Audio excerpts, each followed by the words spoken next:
তারিখে জনক শ্রীমতী সুন্দরবতী পুরাণের নিকট হইতে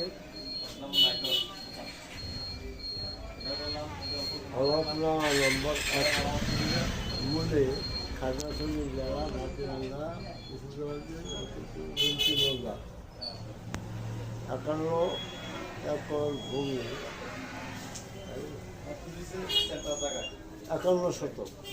51 শতক ভূমি খরিদ করে বুক দখলে থাকে।